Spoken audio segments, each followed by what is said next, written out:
Bien, buenas tardes. Hoy es 1 de mayo de 2020. Seguimos en cuarentena y seguimos haciendo este tipo de experimentos de virtualidad, de comunicación a distancia, aprovechando el confinamiento en el cual nos encontramos. Y hoy queremos hacer una pequeña conferencia con el título 1980, el año en que todo cambió.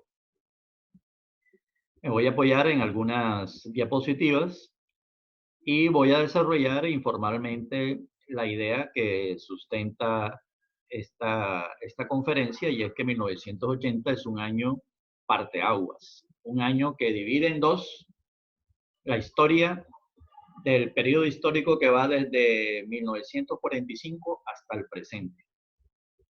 Eso es lo que vamos a sustentar aquí.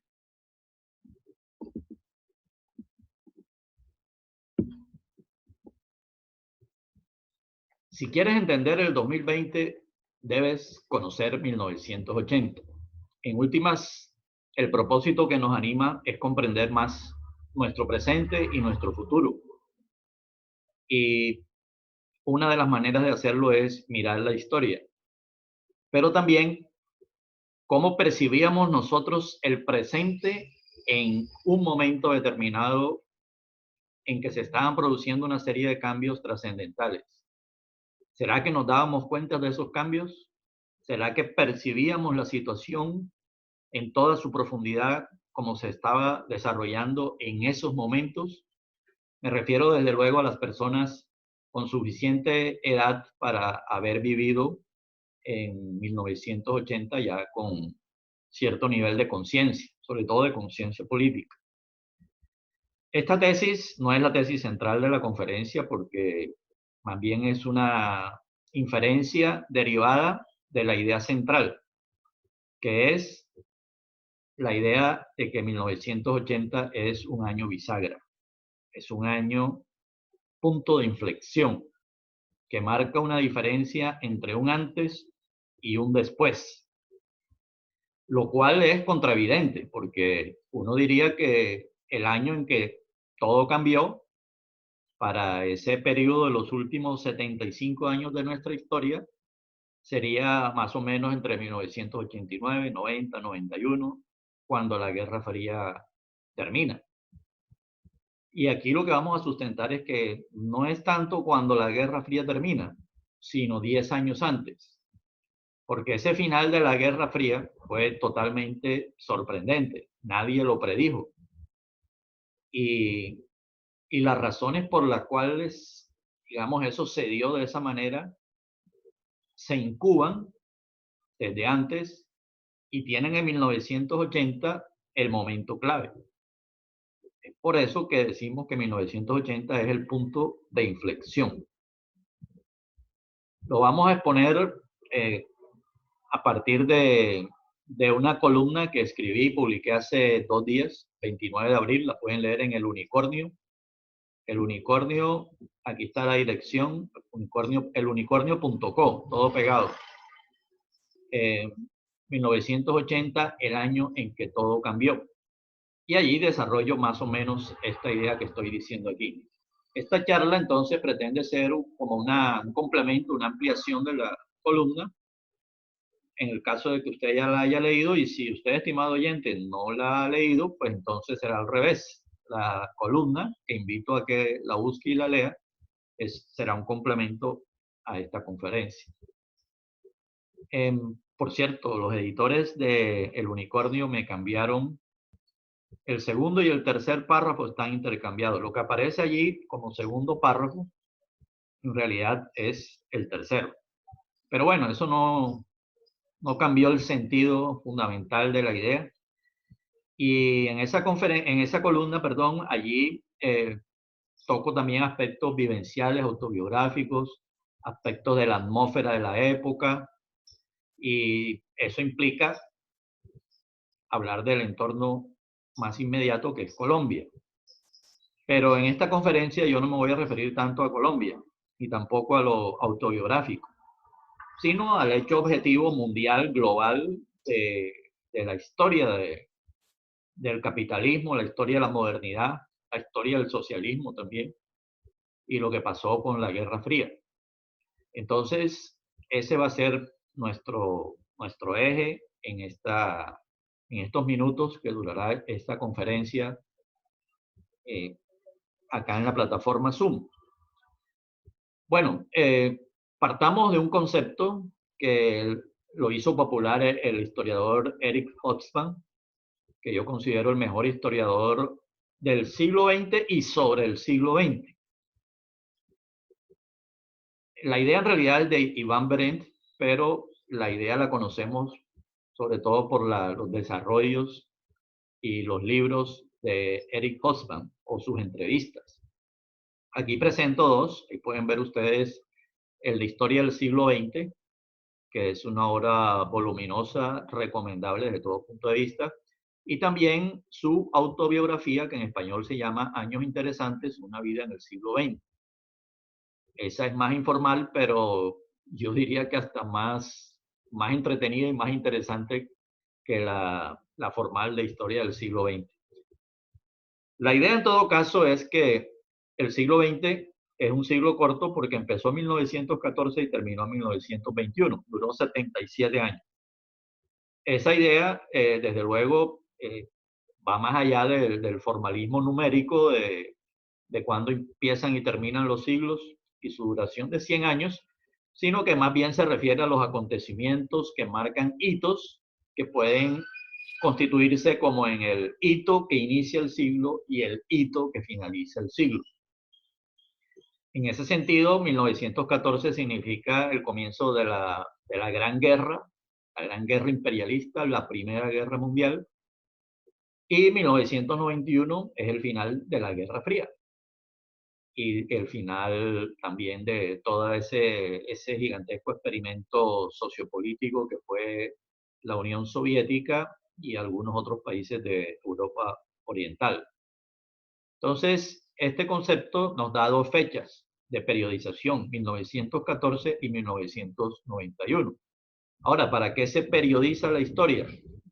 Bueno, ese es un ejercicio interesante porque a la larga lo valioso es los criterios que se utilizan, criterios analíticos que se utilizan para periodizar. La periodización es un esquema, es un croquis, un mapa que nos orienta en el relato histórico. Pero esa periodización obedece a unos criterios analíticos y allí es donde está el quid de la cuestión, porque en esos criterios está la reflexión histórica. Y aquí lo que queremos hacer es eso, una reflexión histórica, más que una cronología, que no sería tan interesante. Antes de escribir la columna, unos días antes, yo publiqué en las redes sociales lo siguiente. Dije, mi próxima columna se titula El año en que todo cambió. Y no dije cuál año, sino que más bien planteé la siguiente pregunta. ¿Cuál creen ustedes que sería ese año? Entonces hubo pues toda una cantidad de respuestas. Por ejemplo, el economista Jairo Parada dijo 1917, año de la Revolución Bolchevique, me imagino que sería por eso, y el inicio de la Unión Soviética. El profesor Roberto González dijo 1945. Indudablemente, el final de la Segunda Guerra Mundial crea un nuevo orden internacional y es un parteaguas del siglo XX. Muchos dijeron 1989, pues la caída del muro, el derrumbe, el inicio del derrumbe del bloque soviético, que en realidad culminó en 1991, pero uno entiende que se está hablando de los años 89, 90, 91 básicamente, o sea, el final de la Guerra Fría. Alguien dijo también 2020, que eso sería hacer futurología. Sabemos que este año no es nada normal, estamos viviendo una situación anormal, fuera de serie, pero no sabemos la dimensión histórica, las repercusiones que va a tener estos acontecimientos que estamos viviendo en la actualidad. Así que no vamos a hacer futurología, vamos a referirnos hacia el pasado. En vez de utilizar 1917, es mejor utilizar 1914 como hizo Hobsbawm, porque a la larga la revolución bolchevique del 17 solo se explica y se entiende y sus condiciones de posibilidad se dieron a partir de que había una guerra mundial. y sin esa guerra mundial probablemente no se hubiera producido la revolución. Y entonces 1914 sería el primer hito, tal y como lo plantea Eric Hobsbawm, y el periodo de 1989 y 90-91 sería el final de la Guerra Fría y sería el otro hito importante a tener en cuenta. En la mitad estaría 1945, que es el final de toda esa turbulencia que hubo a comienzos del siglo, de guerras mundiales y demás, y desemboca en un nuevo orden internacional. Entonces, a partir de ahí comienza la Guerra Fría, de 1945 a 1990 aproximadamente. Entonces, si uno va a trabajar el periodo del 45 hasta el presente, uno diría, bueno, partamos esos 75 años en dos. Uno iría de 1945 hasta 1990, sería la Guerra Fría, y el otro sería la etapa post-Guerra Fría, desde el 90 hacia acá, hacia el año 2020, estos últimos 30 años. Sin embargo, al igual que hablábamos de que 1917 solo se explica por los sucesos a partir de 1914, igual decimos ahora que los sucesos del final de la Guerra Fría, 1990 y alrededores, solo se explican si tú miras los años anteriores y analizas, por ejemplo, lo que pasó en 1980. Porque en 1980 es donde empiezan a incubarse los fenómenos y los procesos que van a dar ese resultado de final de la Guerra Fría que fue totalmente sorpresivo y que nadie predijo. Entonces, hay que estudiar 1980, hay que mirar alrededor de ese año y por qué lo consideramos como el año que divide en dos la historia de 1945 hasta el presente. Bueno, 1945 marca el final de la Segunda Guerra Mundial y también el final de un periodo que viene de 3 décadas, desde 1914, que tiene ciertas particularidades que vamos a analizar. Aquí podemos ver esas dos periodizaciones. Primero, estaría las 3 décadas que van de 1914 al 45, en las cuales suceden 4 crisis más grandes, más graves, más profundas que las que estamos viviendo actualmente. Primero, la guerra mundial, la Gran Guerra. Segundo lugar, apenas termina la guerra, viene la pandemia, la influenza, con decenas de millones de muertos. La actual pandemia llegará, si acaso, al 1, máximo 2% de los muertos de la de hace un siglo. Y después vino la mayor crisis del capitalismo, la mayor crisis económica del capitalismo en 1929, que da lugar a las políticas, a la teoría keynesiana y a cierto tipo de políticas como la del New Deal de Roosevelt, y que, digamos, ya prefiguran lo que será después el estado de bienestar. El hecho es que se presentó la Segunda Guerra Mundial y pues la conflagración bélica más grande de toda la historia de la humanidad, nada más y nada menos. Entonces, si juntamos esas 3 décadas y esas 4 crisis, tendríamos alrededor de unos 100 millones de muertos por causas no normales, unas crisis tremendas. Sin embargo, fíjense ustedes, la humanidad salió adelante y salió mejor, salió con grandes perspectivas, vienen épocas de bonanza, épocas de mucho enriquecimiento económico, pero enriquecimiento vivencial también, y también obviamente problemas, pero en términos generales, en estos 75 años no hemos vivido crisis de la dimensión y del dramatismo y del sufrimiento y muerte que significaron esas 4 crisis entre 1914 y 1945. Por eso nuestra generación o las generaciones actualmente vivas se sorprenden por lo que está pasando, porque no habíamos vivido algo así, pero en realidad las generaciones de nuestros abuelos vivieron cosas mucho peores que esto. Entonces, vamos a centrarnos en el periodo 1945, ahora sí, al año 2020, y allí colocamos a 1980 como el punto parteaguas. Después de 1945 surge un nuevo orden internacional. Podríamos decir que la Unión Soviética fue el gran ganador de la guerra porque partió de una situación muy atrasada y salió como una superpotencia. El mundo quedó dividido en dos. Una superpotencia, Estados Unidos, que entra a reemplazar al Imperio Británico como líder de la civilización occidental, que ya se había vuelto mundial, y la Unión Soviética como la propuesta alternativa, con un modo de producción, un tipo de sociedad diferente, el socialismo de Estado, que se enfrentaba entonces al capitalismo. Entonces tenemos dos sistemas enfrentados, dos superpotencias enfrentadas. Se va a configurar la OTAN por un lado, el Pacto de Varsovia por el otro, y comienza entonces lo que se llamó la Guerra Fría. La Guerra Fría no fue paz. La Guerra Fría fue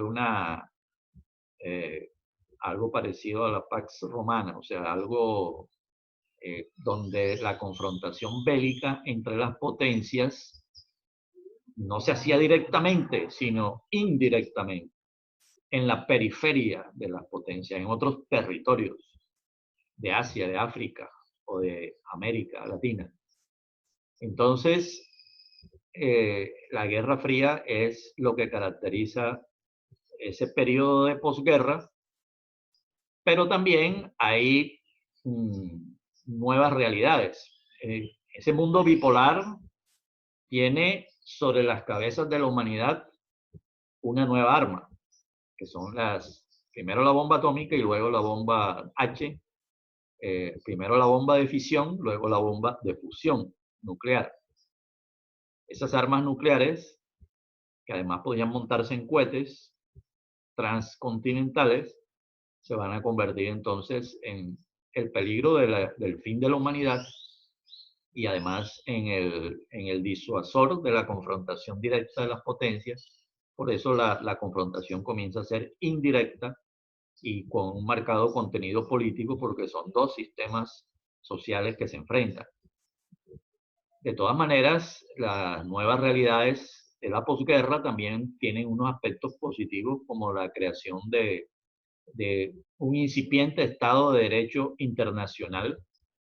Aparece la Declaración de los Derechos Humanos de 1948, se crea la ONU, la Organización de las Naciones Unidas. Había habido intentos previos, pero defectuosos, pero la ONU sí se va a consolidar y va a existir y sigue existiendo. Precisamente en un video que hacíamos en estos días decíamos que la ONU tiene que reformularse, reinventarse, hay que fortalecerla porque la pandemia esta nos está mostrando que no hay gobernanza mundial. Entonces, de todas maneras, para el momento la ONU fue un gran avance y representa entonces la configuración de un estado de civilización a nivel internacional, entre los estados nacionales, más que un estado salvaje de confrontación sin reglas. Después de los derechos humanos, además, eso va a ir afinándose y van a aparecer desarrollos del derecho internacional humanitario, etcétera. Y bueno, tendrán que gestarse los movimientos por los derechos civiles y demás que lleven a nuevos niveles ese tema de los derechos humanos. Al mismo tiempo, esa confrontación periférica de la Guerra Fría va produciendo revoluciones y cambios en muchas partes. Por ejemplo, la Revolución China en 1949, que nada más vista desde el punto de vista del número de la población de ese país, que es casi un continente y una civilización, ya indica un segundo logro de la Unión Soviética. La primera fue primero fue hacer la revolución, segundo, salir de la Segunda Guerra Mundial como superpotencia, y luego comienza a haber revoluciones afines a Moscú, como la Revolución China al comienzo. Luego viene la primera confrontación casi directa entre Estados Unidos y la Unión Soviética en el escenario de Corea, que terminó en empate en el paralelo 38, y dos regímenes, Corea del Norte y Corea del Sur. lo cual es un experimento natural que algunos han utilizado para hacer análisis comparativo entre los dos sistemas. Y también viene la guerra que tuvo tal vez más impacto, sobre todo en Estados Unidos, que fue la guerra de Vietnam, aunque fue Francia la que empezó. Y no solo Vietnam, toda Indochina, Laos, Camboya, etcétera. Se hablaba de la teoría del dominó, caería uno detrás de otro. Era el argumento que se utilizaba en Estados Unidos para involucrarse en la guerra. Además de eso, hubo la Revolución Cubana, aquí en el propio, entre comillas, patio trasero de Estados Unidos, a 90 millas, y se dio la crisis de los misiles. Entonces, paralelamente a estos acontecimientos geopolíticos, arranca la carrera espacial, que también es una continuación de la guerra, porque Estados Unidos y la Unión Soviética se reparten a los científicos alemanes, y es el conocimiento científico alemán el que está en la base de una serie de desarrollos que se dan en Estados Unidos y en la URSS.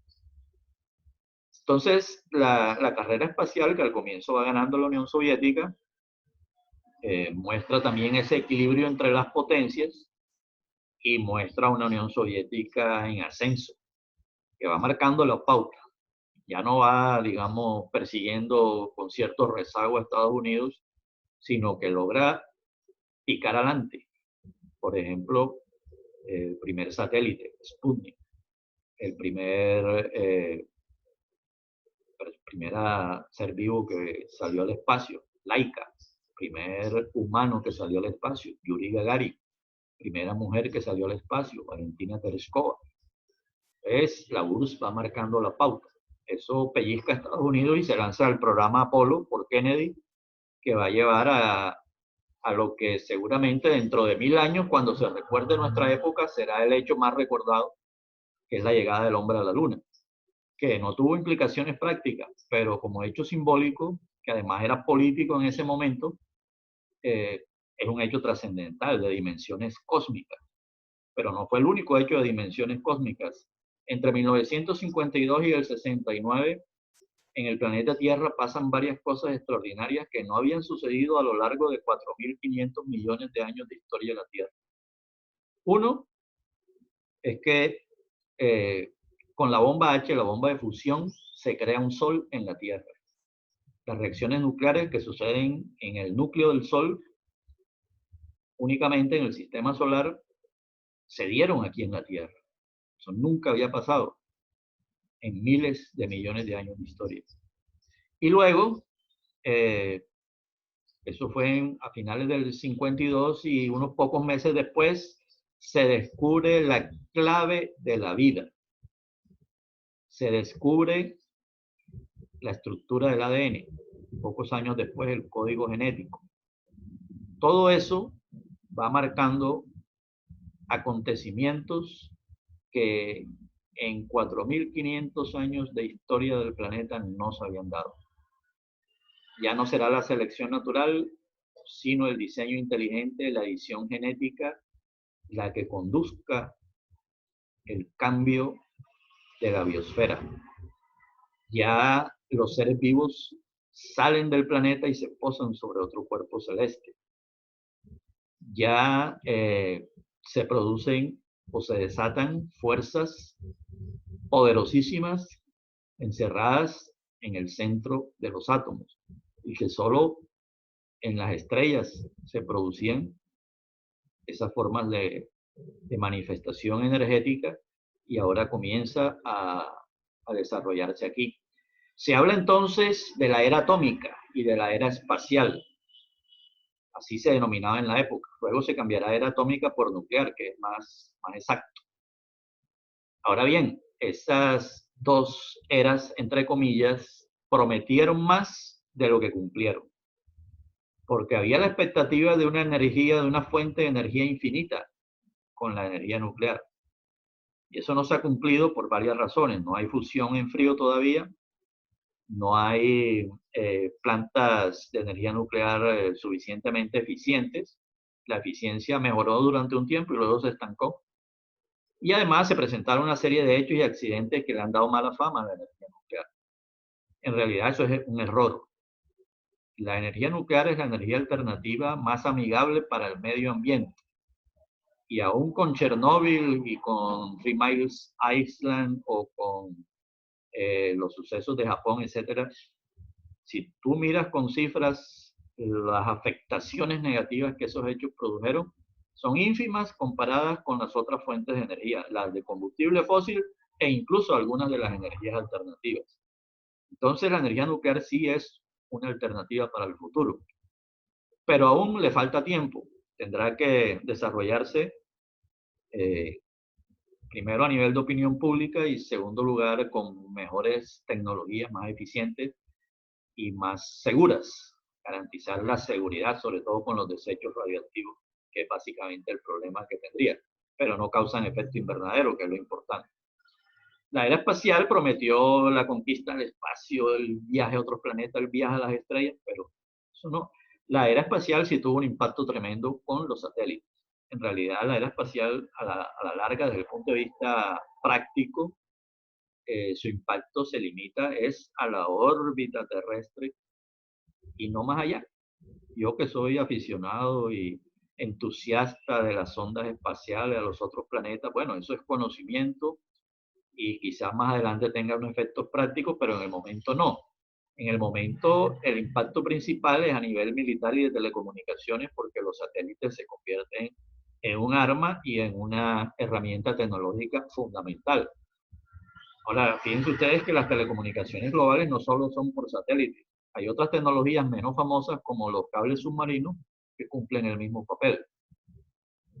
Entonces, hubo mucho boom alrededor de esas dos eras y una que fue pasando más calladamente, que fue la revolución de los computadores, de la informática, que empezó también desde la guerra, incluso desde los años 30 con los trabajos de Alan Turing, va a convertirse en lo que hoy llamamos la era digital. Y esa sí que tiene un impacto tremendo en la economía, en la geopolítica y a todo nivel. Es más, yo diría que es una de las claves para explicar el derrumbe del bloque soviético. Piense que los soviéticos le invirtieron y pusieron sus apuestas sobre la era atómica y la era espacial, donde ellos fueron vanguardia y fueron de tú a tú con Estados Unidos y con Occidente. Pero en la era digital, en la tecnología digital, se quedaron rezagados relativamente. Y también en otras ciencias. Lo de Lysenko atrasó la biología molecular 20, 30 años para la Unión Soviética y eso tuvo impacto en la agricultura y por lo tanto en la economía.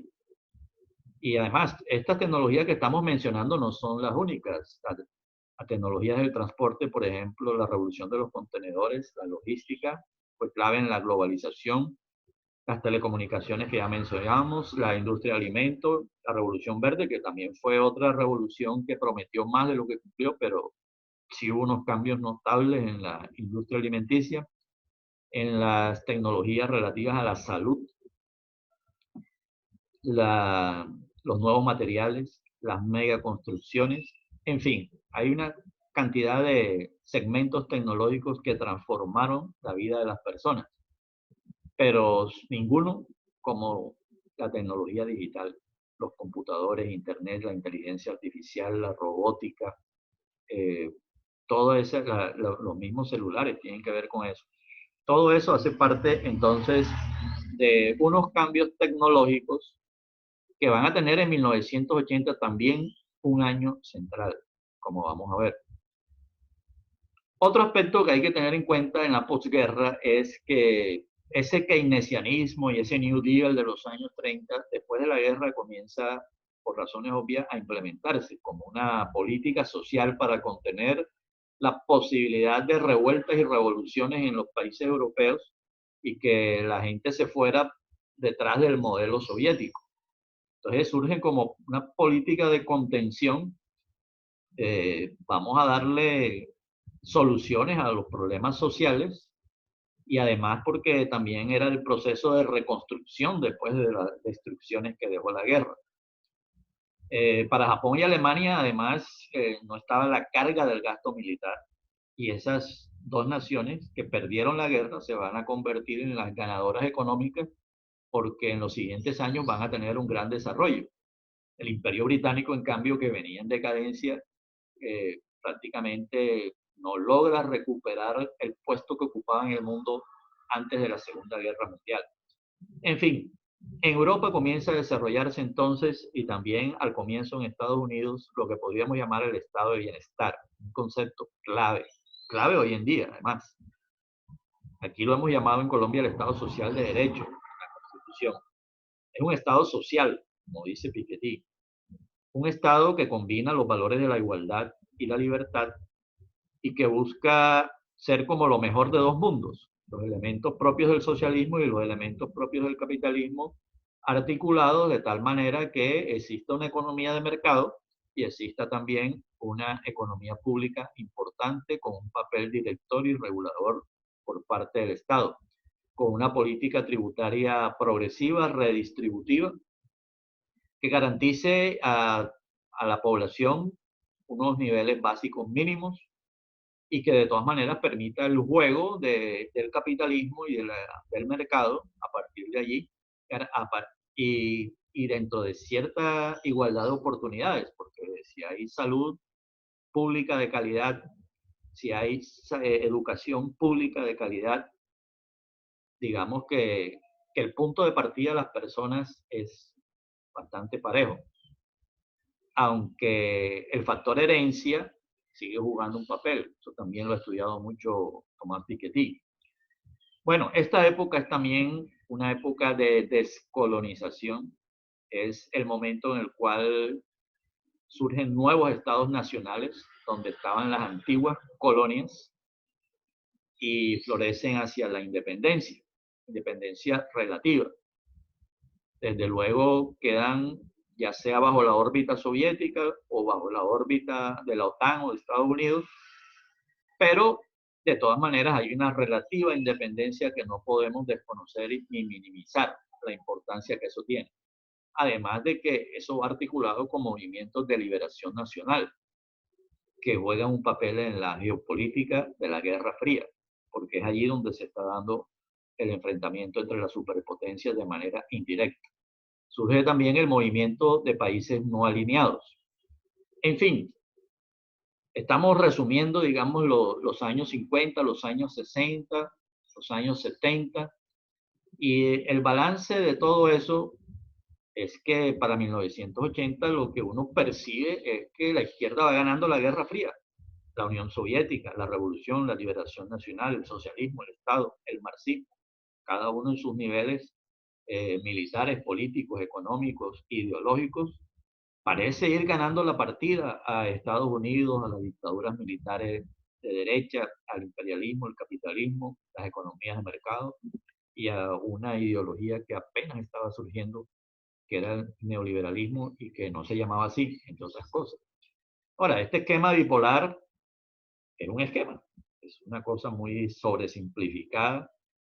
Ahí habría que incluir otros aspectos de opciones intermedias, de cambios de signos en la evolución, por ejemplo, de las corrientes y partidos políticos. Caso típico fue el Partido Demócrata y el Partido Republicano. El partido más reaccionario era el Partido Demócrata, desde el siglo XIX y comienzo del siglo XX. Sin embargo, a lo largo del siglo XX eso va a dar un viraje completo. Y hoy en día es al revés. Hoy en día el partido reaccionario en Estados Unidos es el partido republicano, el partido progresista, partido social de las minorías y del cambio social es el partido demócrata, obviamente dentro de sus limitaciones y dentro de su concepción liberal. Entonces, esos cambios de signos, el papel del liberalismo, el conservatismo, la socialdemocracia, el keynesianismo, todo eso quedaría por fuera de un esquema tan simple como el que estoy planteando en esta diapositiva. Por eso ustedes ven aquí abajo esos elementos que habría que tener en cuenta. Pero el punto central es el siguiente. Para 1980 uno mira hacia atrás y lo que ve en los últimos 35 años es que el socialismo va avanzando, la revolución va avanzando, la izquierda va avanzando Y lo que se ve hacia el futuro entonces es el probable final del capitalismo, no el probable final del socialismo, que era visto por el contrario como el futuro luminoso de la humanidad. Esa era la percepción en 1980. Por lo tanto, lo que se esperaría es que si acaso, primero que la Guerra Fría se prolongaría muchas décadas y segundo que el triunfador de esa Guerra Fría serían las fuerzas del progreso social postcapitalista, eh, ya sea en la figura de la Unión Soviética o de cambios incluso que pudiera haber en los propios países occidentales por movilizaciones de sus propios pueblos. Entonces, resulta que esa perspectiva estaba totalmente equivocada. En parte, o bueno, no digamos totalmente, tenía unos fundamentos que yo llamo aquí, había señales, había signos que permitían pensar que eso era así. O sea, no era una cosa inventada, ilusoria, sino que evidentemente los hechos estaban mostrando que esa parecía ser la tendencia.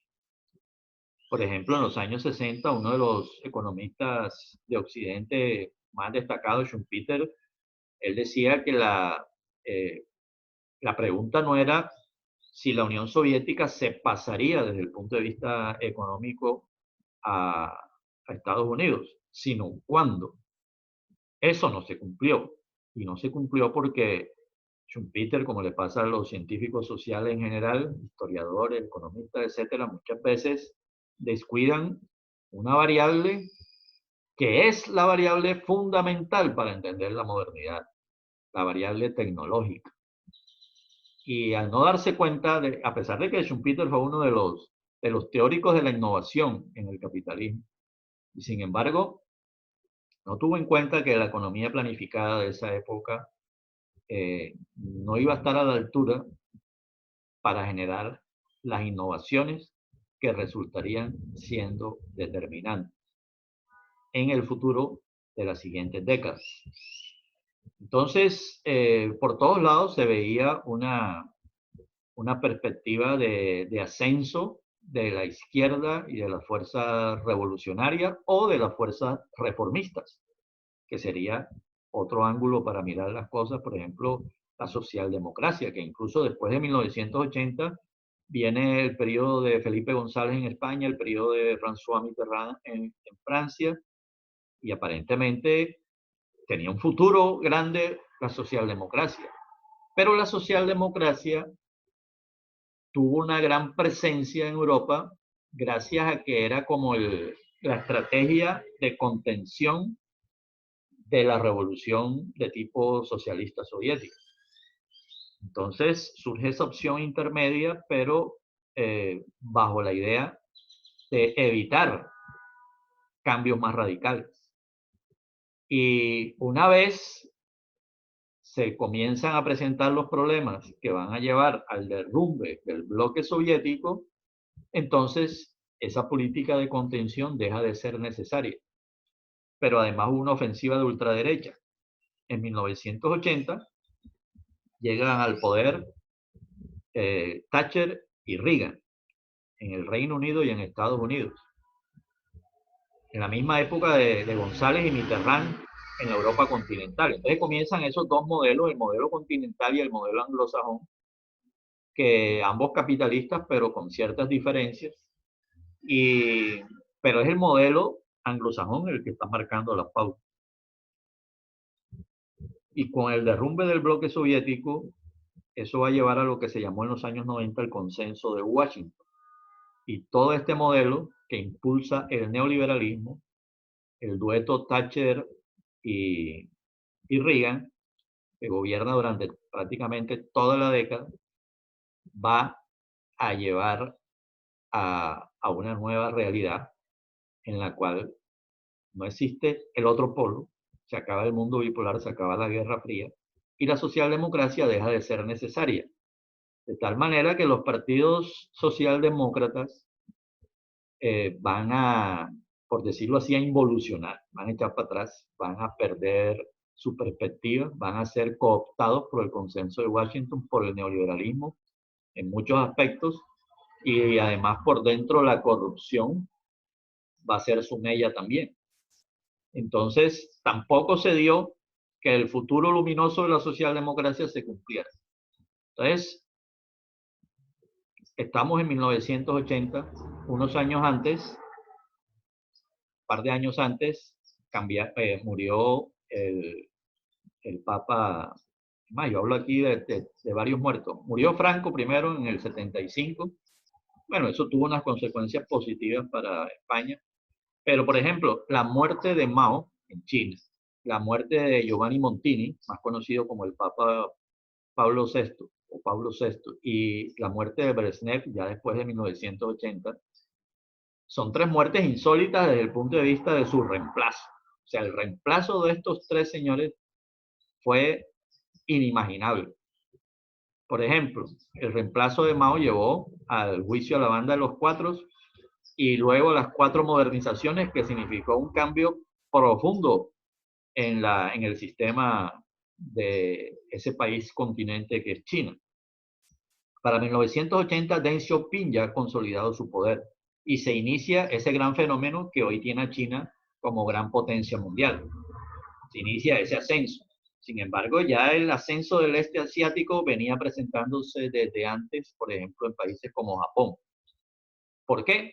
Por la era digital, por la vía de la electrónica, la robótica, los electrodomésticos electrónicos. El Japón se consolidó como un poder y luego vino Corea del Sur, Hong Kong, Macao, Singapur, Taiwán, etcétera. En los años 80, nuestros países aquí en América Latina comenzaron a ser invadidos de mercancías made in Hong Kong, made in Taiwán, luego vino Corea del Sur, etcétera. Corea del Sur, que estaba más atrás de Colombia hace 60 años, rápidamente nos dejó atrás. Entonces, China, Vietnam, que acababa de ganar la guerra, van también a incorporarse dentro de esa política extraña de partidos comunistas que lideran una economía de mercado. Algo impensable en 1980. Bueno, hubo una cantidad de elementos, de señales, que algunos eran claramente visibles, como el reemplazo, por ejemplo, del Papa Pablo VI por Juan Pablo I y su extraña muerte apenas un mes después, sospechosa muerte. Algunos dirían que fue un asesinato. Y entonces montan un Papa polaco. Y resulta que Polonia, casualidad, Polonia es el eslabón débil, un país católico, profundamente católico, el eslabón débil del bloque soviético. Y nombran un papa polaco en el momento en que hay un ascenso de movilizaciones masivas del sindicato Solidaridad. Sindicato que se consolida ¿en qué año? En 1980. Entonces, no es casualidad. Por eso yo hablo del triunvirato Wojtyła, Thatcher, Reagan. Ese triunvirato van a ser las tres puntas de lanza, los tres arietes con el cual comienzan a golpear al bloque soviético, pero además por dentro de China y por dentro de la Unión Soviética están sucediendo cosas que no son claramente visibles para nosotros acá en Occidente.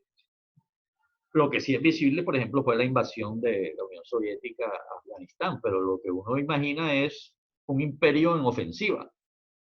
Lo que no imagina es que ese imperio, en vez de ser el tigre de papel de Estados Unidos, el tigre de papel fue la Unión Soviética, que no tuvo la capacidad de aguantar económicamente el lastre que le significó la guerra en Afganistán y se empantanó y se metió en tremendo lío. Y entonces vino ya otras manifestaciones que sí se hicieron visibles, el glasnost, la perestroika, y sin embargo, aún en plena perestroika, nadie imaginó y nadie predijo que se derrumbarían todos esos países de Europa Oriental y la propia Unión Soviética como un castillo de naipes. Eso resultó una sorpresa total. Entonces, eso merece un análisis, pero ya estamos viendo que Hay una serie de hechos, yo no voy a llegar en esta breve conferencia hasta ese nivel de análisis de detalle. Incluso aquí en las diapositivas aparecen muchas cosas a las cuales no tengo tiempo de hacer referencia. La crisis del marxismo, el eurocomunismo, una cantidad de fenómenos que se dieron. eh, el surgimiento, entonces, ante el vacío del marxismo surge el posmodernismo y otras corrientes intelectuales oscurantistas, enemigas de la ciencia, enemigas de la razón y del progreso, que se van a infiltrar en la izquierda y van a desviar y a desvirtuar el sentido progresista que tiene de por sí la concepción de izquierda, o lo que se entiende como izquierda. Es también visible que los fenómenos que se van a convertir en los temas preponderantes, como el tema ambiental, los temas de género, los temas étnicos, raciales, las juventudes, las minorías sexuales, las formas de vida hedonistas y hasta la misma ciencia, fueron aspectos en los cuales el llamado socialismo real tuvo la oportunidad de ser líder, de ser vanguardia, y no lo fue. Y ahí está una de sus fallas. Pero bueno, no puedo profundizar. Lo que me voy a limitar a decir es que alrededor de 1980 se dan todos estos acontecimientos que marcan un punto de inflexión, porque digamos desde 1945 hasta 1980 la perspectiva que se observa es esta: la izquierda va ganando la Guerra Fría, y resulta que no. En 10 años perdió. Ganó la derecha, ganó el capitalismo, ganó el imperialismo, ganó la economía de mercado, ganó Estados Unidos y la OTAN, y sobre todo se impuso el neoliberalismo. En el libro Historia mínima del neoliberalismo, de Fernando Escalante, un sociólogo mexicano, un libro recomendado desde todo punto de vista, clave, ahí se muestra cómo a partir de 1980, obviamente con la llegada de Thatcher y Reagan al poder, el neoliberalismo se convierte en la ideología dominante. Primero como política económica, pero el neoliberalismo no es solo política económica, va más allá. Mario Bunge dice que esa teoría económica es pseudociencia, tema para discutir en otra ocasión, pero además no es solo teoría económica, es toda una ideología que se va explayando por diferentes ámbitos sociales y va dominándolo todo. Lo importante de una ideología hegemónica es que se vuelva sentido común, que sea interiorizada, que la gente la asuma de manera acrítica y la dé por natural, la normalice, la dé como algo que no se puede cambiar. Y ahí es donde está el poder, digamos, del concepto de hegemonía, que por cierto también viene del marxismo, de Gramsci, y se puso de moda en los años 80, porque la crisis del marxismo fue a finales de los 70, pero a pesar de eso, en los 80 hay como cierto resurgir de otra versión del marxismo, que son las ideas de Gramsci, que están más centradas en el concepto de cultura. Eso es bien interesante, pero no va a ir mucho más allá. De todas maneras, los sucesos de 1990 entonces encuentran su explicación en los sucesos de los alrededores de 1980. Los que vivimos esa época entonces teníamos nuestro sesgo de optimismo, mirábamos las señales de victoria y no mirábamos las señales divergentes que más bien subestimábamos o considerábamos reveses temporales, pero no tan definitivos como terminaron siendo, en gran parte, que iban a tener implicaciones durante por lo menos los 40 años siguientes. Entonces, yo termino la columna con la siguiente síntesis. 1980 es la bisagra de 5 cambios históricos de impacto global. Uno es el final de la Guerra Fría con el triunfo de la democracia liberal frente al modelo soviético de socialismo de Estado. Eso se da 10 años después, pero como dije, el triunvirato de Botila, Thatcher, Reagan, etcétera, esos hechos, el empantanamiento de la Unión Soviética en Afganistán, todos esos hechos van marcando el punto de quiebre que va a llegar a ese resultado 10 años después. Lo otro es el estado de bienestar que más o menos se ha ido construyendo a lo largo de esas décadas previas a 1980, que no es un proyecto netamente socialdemócrata, pero digamos que principalmente sí. No hemos hablado de la democracia cristiana, no hemos hablado de cierto tipo de liberalismo social, que también tiene sus acciones en el estado de bienestar, pero el keynesianismo, por supuesto, está en la base. Pero digamos que es un proyecto socialdemócrata. Pues bien, este proyecto va a ser desmantelado poco a poco por el neoliberalismo a partir de que se impone como ideología hegemónica. Y eso lo estamos viviendo. Se vivió en los años 90 y en el siglo XXI. Ahora que se presenta la pandemia, entonces nos encontramos con un sistema de salud público desbaratado, con una seguridad social ínfima, y no tenemos entonces capacidad de respuesta frente al frenazo adrede de la economía para evitar o minimizar el problema de salud. Entonces ahí sí reclamamos la presencia del Estado, el regreso del Estado, la política social, y nos damos cuenta, vaya, en el lío en que nos metimos por darle nuestros votos a candidatos neoliberales. La inmensa mayoría de la población lo hace porque no identifica exactamente qué es lo que significa neoliberalismo y qué tipo de políticas implementa esta gente, que son políticas nefastas. Entonces, trabajos como El Capital en el siglo XXI de Tomás Piketty, que analizan históricamente el siglo XIX, el siglo XX, nos muestran que a partir de 1980 hay un punto de viraje también, un punto de inflexión, en el cual comienza a incrementarse la concentración de la riqueza y la concentración del ingreso de manera notoria. Entonces, ese análisis, que también es otro libro muy recomendable, muestra 1980 como un año clave, un año de punto de inflexión. La revolución digital, por otro lado, se viene desarrollando lentamente desde los años 50, 60, cuando se llega ya a los circuitos integrales. El proceso de miniaturización permite estos computadores que tenemos ahora pequeños, que pueden instalarse en las casas. Es famosa la expresión de uno de esos pioneros de la informática que dijo, de la IBM, dijo: ¿para qué va a necesitar la gente un computador en su casa? Eso no tiene sentido. Y resulta que eso fue a mediados de los 70, y resulta que a partir de ahí vino la revolución de los llamados microcomputadores, porque los anteriores eran gigantescos, del tamaño de una habitación.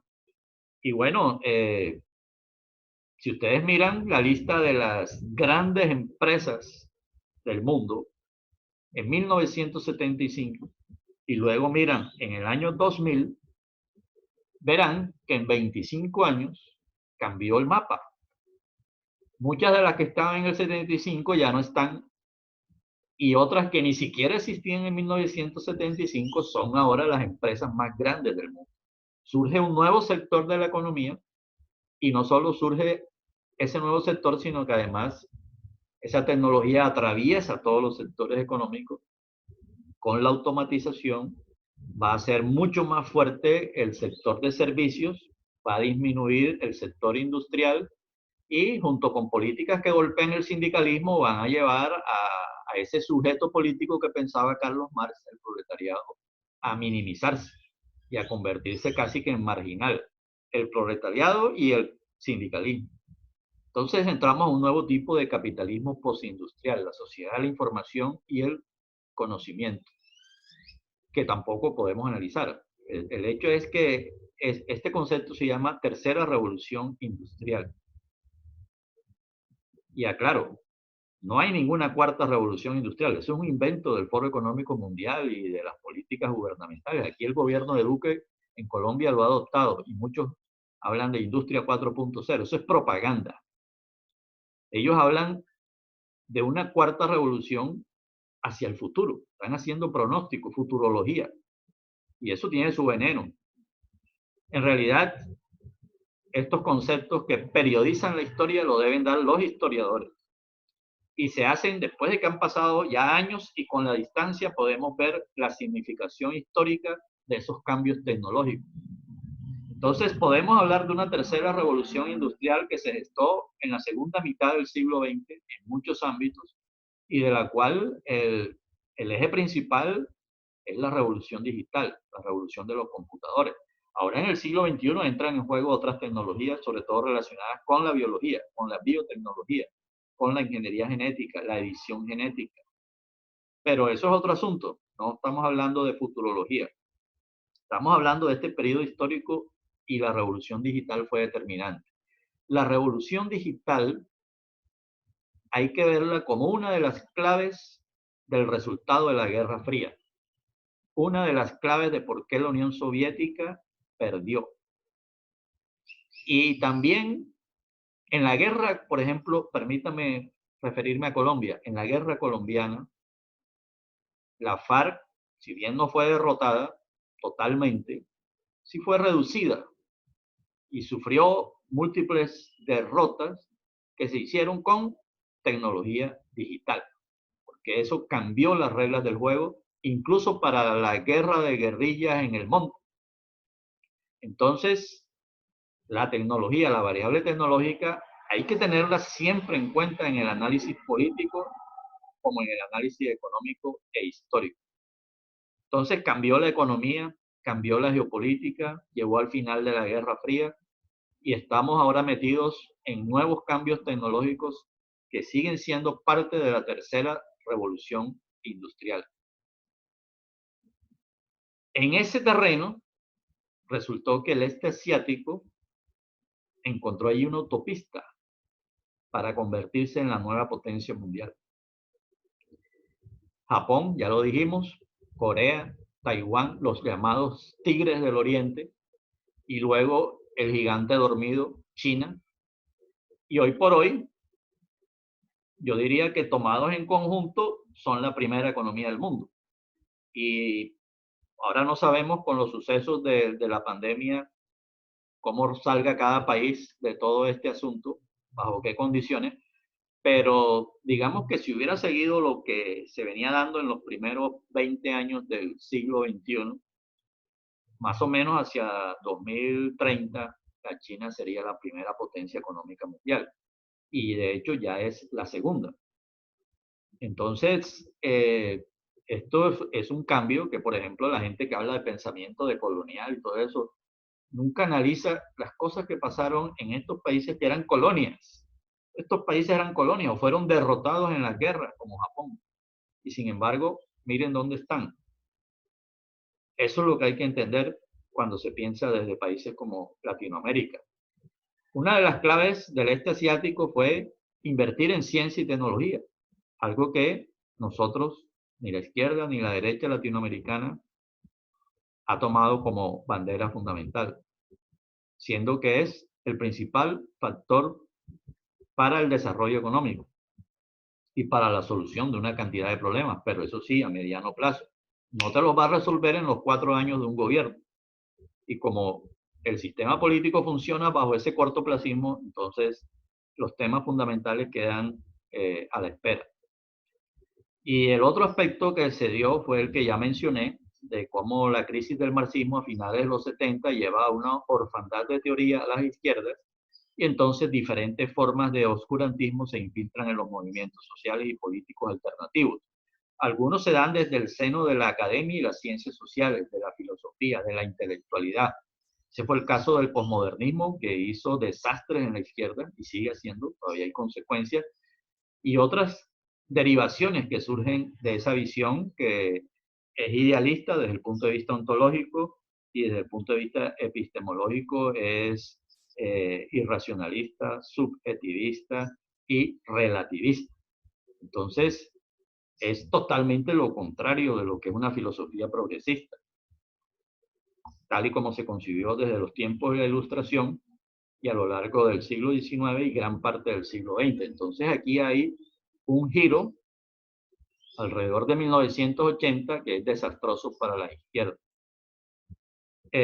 Aparte de eso, hay otros fenómenos como la pseudociencia y lo que está ahora de moda con la pandemia, que son los conspiranoicos, que son la expresión perfecta de la confusión que se genera cuando hay ausencia de teoría. O sea, mal que bien, el marxismo tenía un defecto opuesto. El marxismo era dogmático. Ahora estamos en el extremo opuesto. No hay dogmas. Lo que hay es profusión irresponsable de cualquier idea, de cualquier cosa estúpida, absurda, ridícula, etcétera. Pero si cualquier idea ridícula confirma los prejuicios que yo tengo frente al enemigo que imagino, y siempre te pintan un enemigo, entonces la gente inmediatamente replica eso en las redes sociales, y las redes sociales se han vuelto el reino de las mentiras, tanto de la derecha como de la izquierda, porque eh, todas esas fake news, todas esas impulsos a teorías conspiranoicas que no tienen ni pies ni cabeza, hacen que hay que dividir los conspiranoicos en dos. Uno, los que plantean ideas ridículas, que eso no son tan peligrosos. Los más peligrosos son las teorías, pseudoteorías más bien, conspiranoicas, que plantean, digamos, hipótesis que pueden ser posibles, pueden ser reales. Pero el problema es que la manera conspiranoica como lo plantean impide el debate serio, basado en evidencias y basado en la ciencia firme. Entonces, es abordado de una manera que lo que está en juego es la manipulación, las pasiones, los sesgos, las falacias, y no el razonamiento. Entonces, no hay debate de argumentos. Uno puede sopesar varias hipótesis, incluso hasta hipótesis estrafalarias. Eso se hace en la ciencia, pero tiene que someterlas a experimentos, tiene que confrontarla con los datos, tiene que confrontarla con la realidad. Y tienes que revisar que no haya sesgos ni falacias. Entonces hay que ponerle rigor. Y los conspiranoicos tienen cualquier cosa menos rigor. Las pseudociencias tienen cualquier cosa menos rigor. Y todas estas corrientes de colonialismo, construccionismo y posmodernismo tampoco tienen rigor. Se suman entonces a una forma de oscurantismo tradicional que es el pensamiento mágico religioso, de tal manera que la izquierda entra en toda una confusión total. Entonces, todos estos cambios, esto da pie para, cada punto puede ser motivo de un escrito, de una conferencia, de una profundización, de una investigación, de un estudio, de un debate, interesante cada uno de ellos. Pero la idea era mostrar que 1980 es el año en que todo cambió.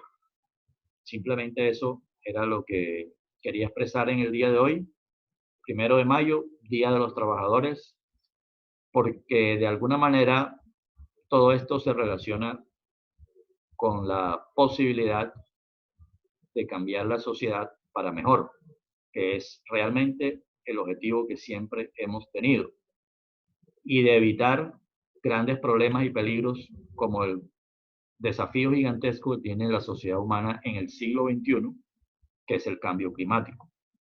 Todo eso solo lo podemos enfrentar con ciencia y tecnología, pero necesitamos también unas ciencias sociales fuertes, racionales, basadas en una concepción o filosofía materialista, objetiva, que utilice la investigación cuantitativa también y no se quede solamente en análisis cualitativos, que utilice el rigor lógico y un lenguaje exacto. Entonces, las ciencias sociales no están cumpliendo ese papel. Tampoco lo está cumpliendo el sistema educativo, como dije en el video para Somos Ciudadanos. El sistema educativo está fallando porque no forma en cosmovisión científica, no forma en pensamiento crítico, enseña algo de ciencia fragmentaria, inconexa, pero muchacho que sale de bachillerato o incluso que sale de universidad no tiene una cosmovisión científica. lo que tiene es ciertos conocimientos, en el mejor de los casos, puntuales, técnicos, aspectos de la ciencia, pero no la concepción científica del mundo y de la realidad que la modernidad nos ha permitido acceder y que sin embargo la despreciamos totalmente. Entonces tenemos a una inmensa mayoría de la población en una situación de casi de analfabetismo funcional y que responde por el tanto muy fácil a la manipulación y, y que no tiene horizonte de futuro. Entonces, como no tiene horizonte de futuro, no tiene ni siquiera un sueño de cambio social al frente que lo mire como una posibilidad real, entonces lo más que puede hacer es hablar de resistencia o de hablar de identidad. Pero resistencia e identidad son conceptos sobrevalorados porque son conceptos meramente defensivos, conceptos que están dirigidos hacia el pasado, pero que no son la base de construcción de un futuro. La verdadera identidad que necesitamos es la del humanismo, la identidad humana. Somos todos humanidad, somos todos especie humana. Y el planeta se volvió una aldea global. Tenemos que saberlo gestionar. Tenemos que cuidar este único planeta que tenemos porque olvídense de la conquista del espacio y la era espacial, no. Eso será, los satélites sí, pero hasta allí. Entonces hay que cuidar este planeta. Y para eso necesitamos ciencia y tecnología, necesitamos ciudadanía, ciudadanía que tenga cultura científica, de tal manera que pueda tomar decisiones sobre estos problemas que solo se ven cuando se analizan con herramientas de ciencia, cuando se analizan con estadísticas, con datos, con formas de argumentación que se aprenden cuando tú estudias ciertos niveles de conocimiento científico y estudias el pensamiento crítico que te permite llevar esa forma de razonamiento a otros ámbitos, incluso de la vida cotidiana.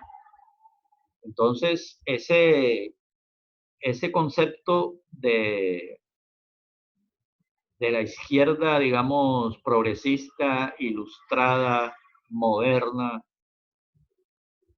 humanista, ese concepto se ha diluido y hay que recuperarlo. Hay que recuperarlo porque lo que nos ofrece hoy es un galimatías, una confusión. ¿Y quién gana con eso? Pues ya sabemos. Eh, por eso se ha dicho que el neoliberalismo no tiene alternativa, por eso se ha dicho que después de la crisis de 2008, prácticamente el neoliberalismo estaba, no podría decir, golpeado de muerte, fracasó rotundamente. Sin embargo, no hubo alternativa, y como no había alternativa, entonces allí sigue, tal cual, como si no hubiera pasado nada. Afortunadamente, en la segunda década del siglo, eh, yo creo que trabajos como el de Piketty muestran que por lo menos hay una alternativa. Entonces, la historia de los últimos 75 años nos muestra que el estado de bienestar, que no es la utopía, que no es un sueño fantástico, ni es la revolución, ni es un cambio estructural de civilización, ni nada por el estilo, sino un cambio moderado, reformista, que nos lo muestran países como los escandinavos, por ejemplo. Es un tipo de sociedad que ha mostrado las mejores virtudes dentro de las sociedades reales que han existido. Entonces, ese debe ser el punto de consenso inicial. El estado de bienestar, el estado social de derecho, es la tierra firme en la cual podemos construir un consenso, no como la utopía final, sino como el comienzo, el inicio de un nuevo trasegar, pero en una ruta diferente a la que nos lleva el neoliberalismo y el capitalismo desbocado, de fundamentalismo de mercado, porque el mercado es irracional y con esa, digamos, esa hegemonía que tiene el mecanismo del mercado en el mundo, el problema ambiental no se va a resolver y el sistema tierra nos va a llevar a una situación de catástrofe. Esto puede ser visto como una visión apocalíptica, pero no la digo yo, la está diciendo la ciencia y la está diciendo con modelos basados en datos. El problema es el siguiente. Cuando el cambio climático ya sea una realidad indiscutible, ya va a ser demasiado tarde. En este momento, lo que tenemos que hacer es basarnos en la ciencia para ver fenómenos como el calentamiento global, la acidificación de los océanos, la pérdida de biodiversidad y mirar cómo funciona el sistema Tierra y administrarlo. Para eso se necesita gobernanza mundial. Para eso se necesita, por lo pronto, unos estados nacionales, pero que tengan esa concepción de Estado social de derecho, donde la humanidad tenga entonces la educación, la salud, las condiciones mínimas para poder pensar estos problemas, porque mientras la gente vive en la miseria, está pensando en cómo sobrevivo yo hoy, cómo consigo la comida para mis hijos en este mes. Entonces no está pensando en ningún cambio climático, no está pensando en los peligros globales, sino en la inmediatez. El estado de bienestar nos solucionaría los problemas básicos, nos daría el nivel básico universal, como la renta básica universal, como una educación de calidad para todos, una educación básica y media por lo menos, y quizás universitaria. Nos daría quizás una cultura política mucho más racional y menos basada en las emociones y el estímulo de las pasiones o de las mentiras. Entonces, la propuesta es tener un punto de partida a corto plazo en el Estado social de derecho, en el estado de bienestar y prepararnos para, a través de algún tipo de reinvención de la ONU y de la gobernanza mundial, para enfrentar de manera multilateral, unidos toda la especie humana, en una racionalidad de la especie, enfrentar el cambio climático, que es el reto que se nos viene. Y aprender de la historia, aprender de todo este relato y de esta reflexión que hemos hecho sobre los últimos 75 años. Quedan muchos temas por profundizar dentro de este esquema que he esbozado aquí, pero eso será para otra ocasión.